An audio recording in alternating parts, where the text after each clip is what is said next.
Army presents The Big Picture, an official report produced for the armed forces and the American people.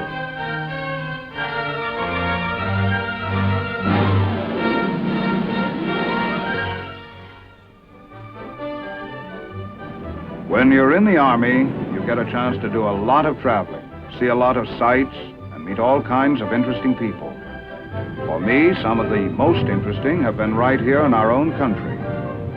My name's Sergeant Stuart Queen, host for The Big Picture. A good percentage of ideas for The Big Picture is taken right out of our history books. Other stories feature current Army activities of interest to the nation. But once in a while, something unusual comes along, tying in the present with the past, and we come up with a warm, human interest story. In my work, I get around the country quite a bit. It's part of my job. And whenever I'm in this particular vicinity, along this stretch of road, I stop by a quaint little restaurant called Charlie's Harbor Inn. Because it was here at Charlie's, this story happened some months ago. It was right here I discovered for myself that truth can be stranger than fiction.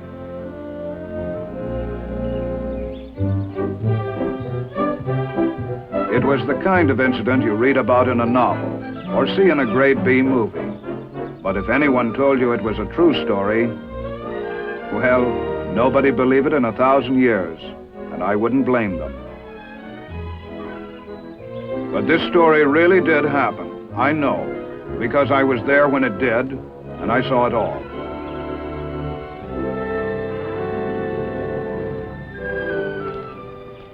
Anything wrong, officer? This your car? Yeah, why? That's why. So help me, officer. I didn't even know it was there. Let me see your license. Oh, look, officer, I've only been here about 10 minutes. Yeah, I know. I was just making an important phone call.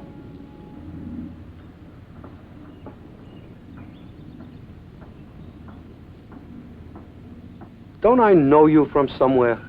Now, look here, officer. I'm an honest, law-abiding citizen. I've never been in trouble with the police or anybody else. Why, I never even... Hey, okay, forget it. You ever been in the service? Yeah, but what's that got to do with it? Never mind that. Just answer the question. When did you serve? World War II, in the Army. Where? What part of the world? The Pacific. Say, what is this, an Inquisition? Take it easy, buddy. Take it easy. Where in the Pacific? Well, I started in Australia. Then New Guinea, New Britain, the Admiralties, and let's see, the Philippines. The Philippines? Where in the Philippines? Mostly Leyte and Luzon. Aha, Luzon. We hit Lingayen Gulf, then right down to Manila. You were in the Battle of Manila? From the kickoff till the final whistle. Santo Tomas. Mean anything to you? I rode the back of the first tank in. I thought I recognized you. Me? From where? From Santo Tomas. You see, I was one of the civilian prisoners there on Manila that you and your outfit liberated. No kidding. Yeah. Well, if this ain't the... Look, you got a minute? Sure. Let me buy you a cup of coffee? Yeah, sure. Look, whoever thought that... Nobody'd ever believe it, I know that. After all these years... Here was a veteran of World War II, and here was a man he helped liberate. Both meeting for the first time since that historic Battle of Manila in 1945. Peg, will you get us a couple of cups of coffee? 2 cups of coffee? As I said before, a true story, stranger than fiction, taking place right before my eyes. Man, you've added a few pounds here and there. Food's better over here, and the wife's a good cook. Say, don't I remember your wife at Santo Tomas? Kind of frail? That's right. After you arrived, we had to take her out on a stretcher. How is she now? Couldn't be better. Matter of fact, we got 4 kids. 4? Yeah. That's great. My wife and I often talk about those days. We never did get much of a chance to thank you and your outfit for liberating us. I'll never forget the first day you arrived at Santo Tomas. How'd your outfit get there so soon? Well, it was all part of the stepped-up liberation of the Philippines. As I recall... You really want to hear about it? Yeah, I sure would. Well, as I recall, the GIs had taken Leyte and landed on Mindoro, the island directly south of Luzon.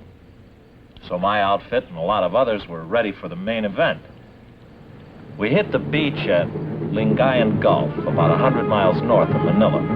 We thought we'd be moving right into the teeth of Jap resistance, but we were wrong. That was to come later.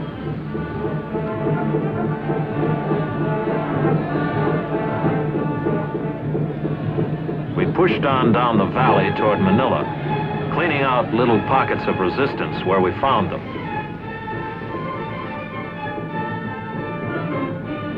Out ahead of us, Air Force and Navy planes were softening up the way.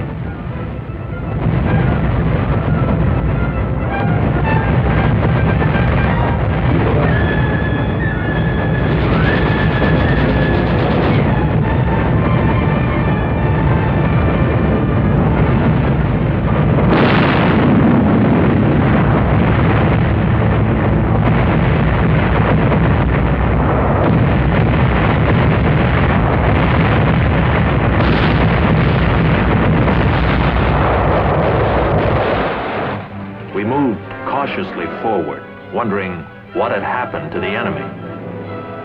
And for a while there, it looked like we were tourists having ourselves a real ball. Along the way, one of the GIs picked up an innocent-looking piece of paper, which turned out to be a Japanese field order. It stated, "All Filipinos found on the field of battle were subject to immediate execution." This applied to all Filipinos in Manila. Filipino guerrillas brought in reports that American and Allied prisoners were starving and being mistreated in the city.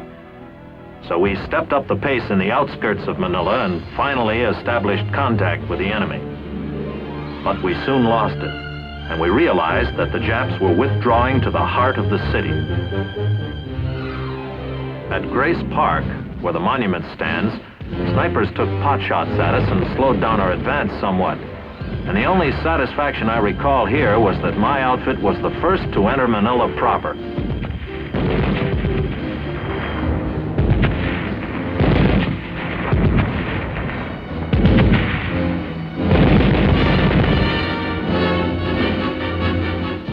A fierce battle suddenly developed in, of all places, Rizal Stadium, Manila's baseball park.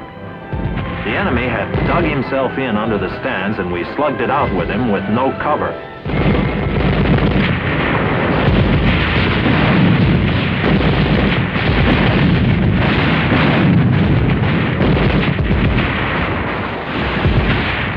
Rizal Stadium, a baseball park. No game today.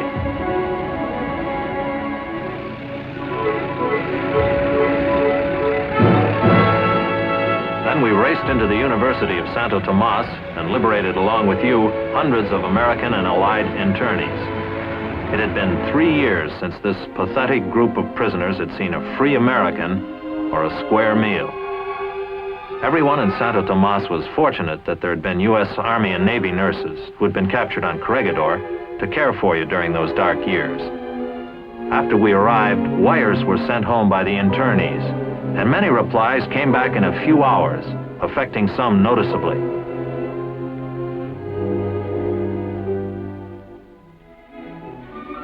But for everyone, the liberation was a big celebration party. Kids who'd had no toys for 3 years now had giant-sized ones. And all of us were discussing how wonderful it was that the nightmare was over, at last.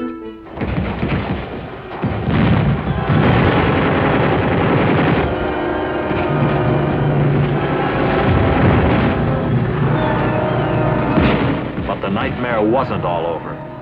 The enemy started shelling us at Santo Tomas. We saw internees who'd survived the 3 years as prisoners killed by the incoming fire. I'll never forget how the shelling of this non-military target continued for several days while we evacuated the seriously ill and injured.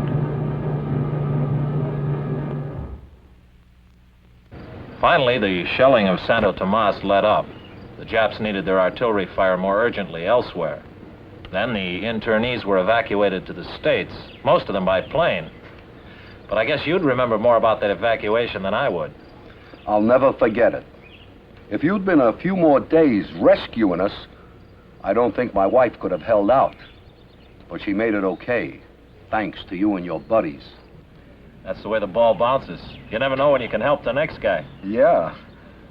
I remember when I left Luzon, the battle in Manila seemed to be getting worse. Yeah, it sure was. What with the excitement of going back to the States after being a prisoner for 3 years, I never did get the dope straight on how the final stages of the battle went. It's all kind of fuzzy in my mind. All I know is we won, but it was quite a scrap, wasn't it? It was rough. Yeah, I know. How'd you make out after I left? Well, we got ourselves a good taste of street fighting. Being jungle GIs up till then, we found we had a lot to learn about fighting in city streets and big office buildings. But we learned fast. Combat is one thing for sure, a good teacher. How'd you come out? Oh, me personally, okay, but not so for some of the others. The deeper we got into Manila, the more fanatical the Jap resistance became. They couldn't escape, and they wouldn't surrender, so they fought till they died, most of them anyway. Our casualties were heavy.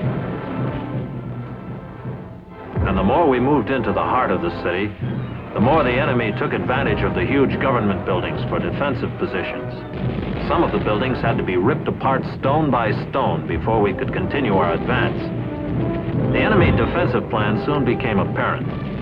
He was fighting delaying actions to allow his troops to cross the Pasig River, which cuts Manila east and west right through the middle. We pressed forward as fast as we could through fantastic tangles of broken buildings.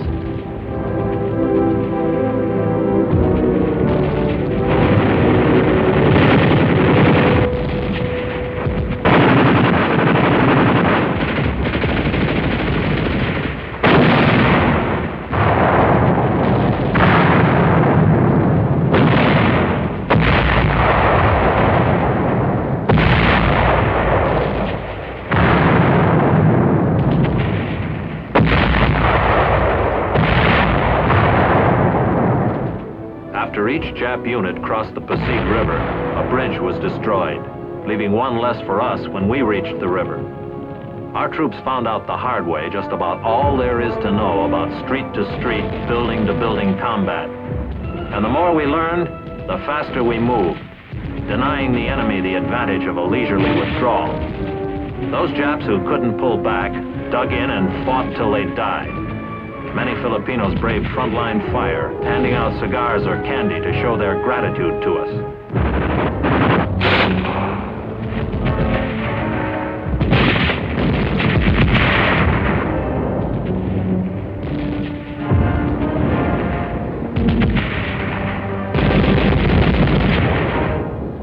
The enemy had orders from the Imperial High Command: hold Manila or burn it. The torch was put to those parts of Manila the Japs could no longer hold.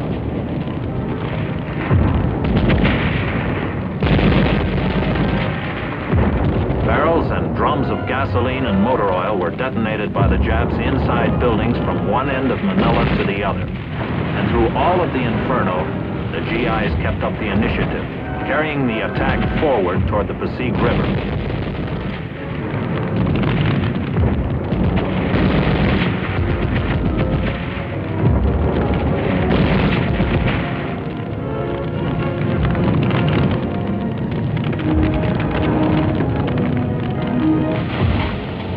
Firefighting equipment which had survived the street fighting was used, but it was hardly worth the effort.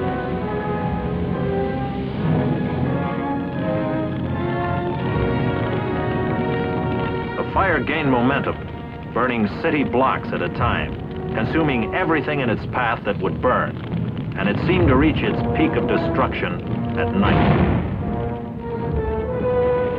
The Battle of Manila had reached a decisive phase.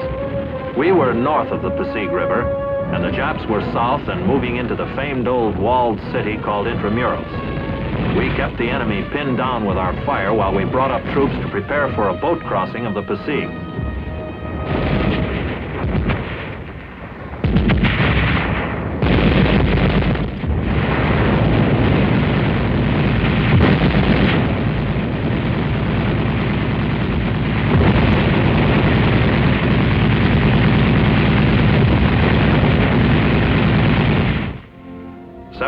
times, we saw General MacArthur supervising the direction of battle. At one moment, he gazed out across Manila Harbor at an island of rock called Corregidor. No doubt he recalled how the Japanese had attacked the Philippines in December 1941.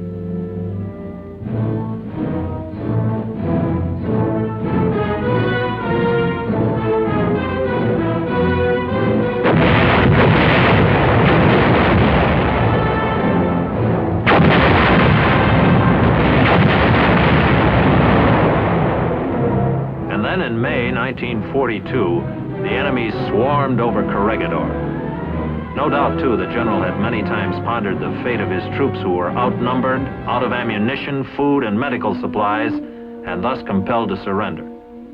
The tide of hope had reached its lowest ebb for Americans when General Jonathan Wainwright sat at the surrender table, and the American flag was lowered on Corregidor.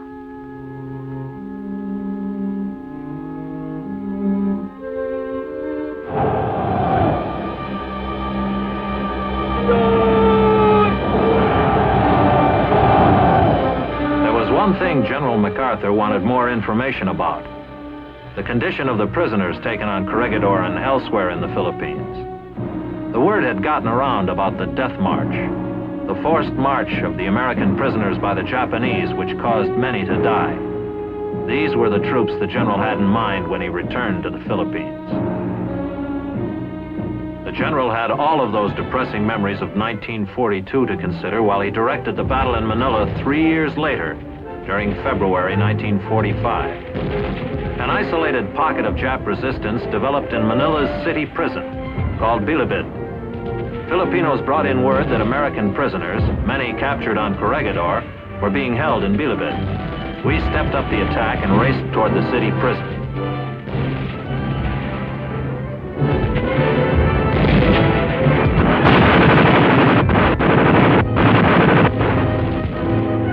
Inside Bilibid, we wiped out the Japs and found the GI prisoners starved, abused, old beyond their years, but possessing an undaunted spirit. They lined up for chow with a 3-year appetite. These were young fighting men on Corregidor. Now they were no longer young, but they were alive. While the battle raged on, preparations were made for an aerial invasion of Corregidor. For Manila could not be secure without Corregidor in our hands. A parachute jump would be coordinated with an amphibious landing on the island fortress. Air Force and Navy pounded the rock while the troop carriers flew in the parachutists.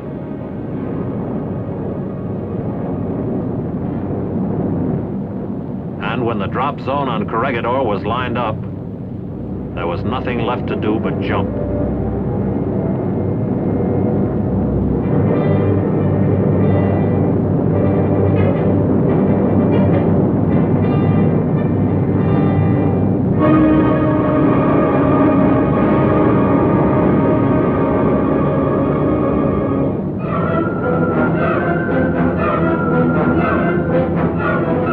Supplies were dropped right where they were needed.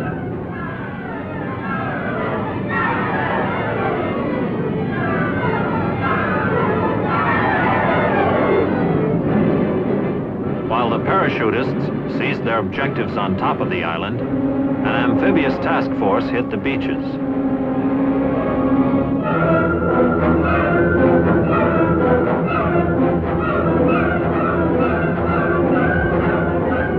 Another airdrop of supplies, for at first, everything was delivered by parachute.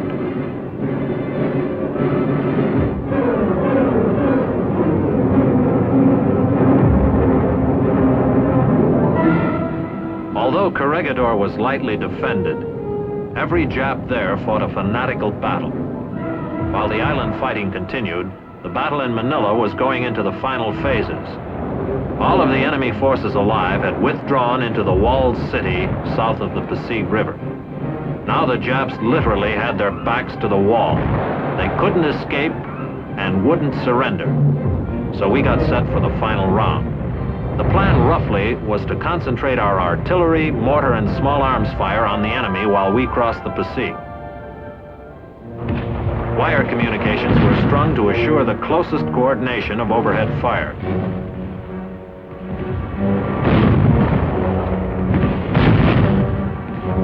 Finally, when everything was all set, the order was given to commence firing.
Lined up assault boats and amphibious tracked vehicles and then made the first river crossing attempt. We had no way of knowing how successful our concentration of fire had been on the enemy in the walled city, but we found that they apparently were effective since the only incoming fire on us was small arms.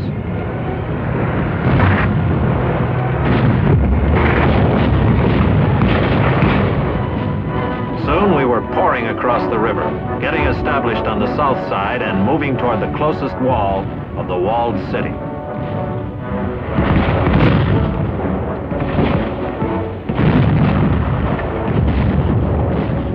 All of us knew by now that the toughest barrier of Manila was directly ahead, the 14-foot thick wall of Intramuros. While we approached our objective, our artillery and tracked vehicles gave us direct fire support.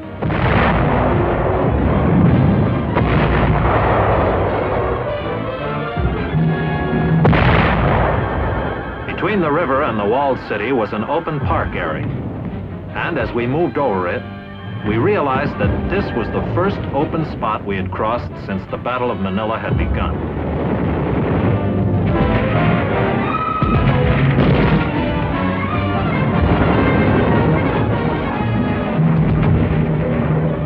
The closer we got to the walled city, the more we saw of the effectiveness of our artillery and mortar fire in softening up the enemy positions. Filipinos willingly pointed out prepared defensive positions of the enemy.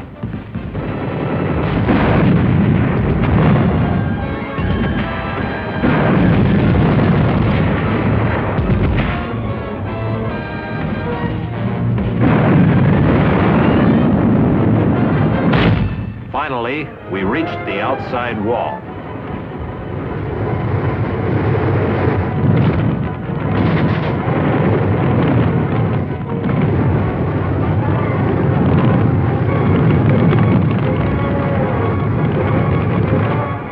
It took a great deal of probing to find the proper place to make the assault. For breaching this fortress was no easy matter regardless of how much artillery we had poured into it. But we finally cracked it.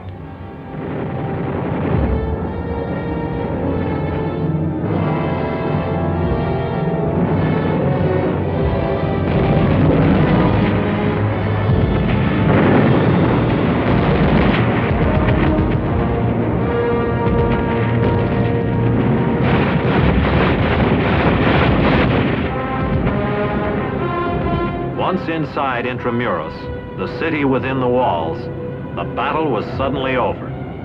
Only the rubble and chaos of combat remained. And among the debris, we found human wreckage.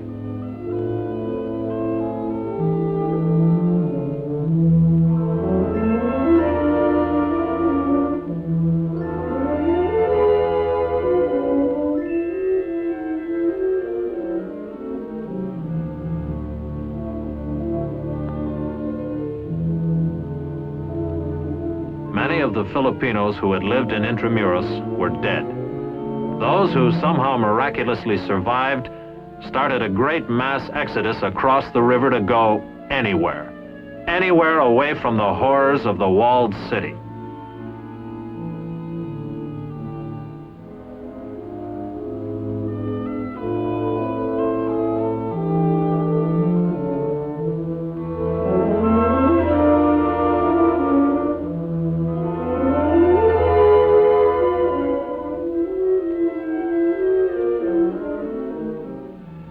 Although the fighting in Manila was over, there still was one more military action to be taken. A general had said he would return. He had. Now, with a flag-raising ceremony on Corregidor, the Battle of Manila was officially over.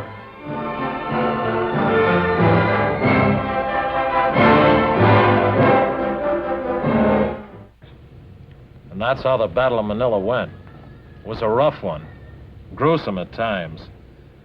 And I thank my lucky stars I got out of it okay. Some of my best friends didn't. Maybe you'll understand how indebted I feel towards them. Yeah, I guess so. Look, you gotta come out to the house and see the wife. I can't tell you how happy she'll be to meet you again. Why don't you come out some night for dinner? Soon. Whatever you say. Good.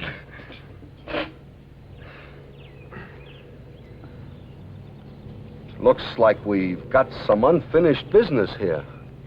Yeah, it sure does. Well, there's one way to finish it. But good.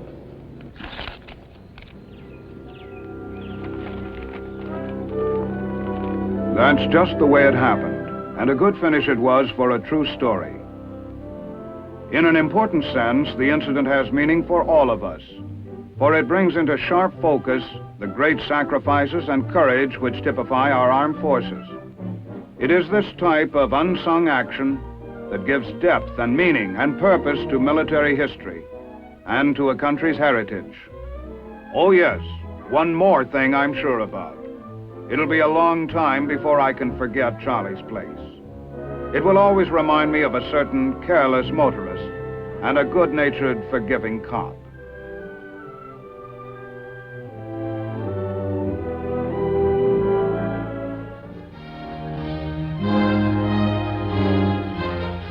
The Big Picture is an official report for the armed forces and the American people.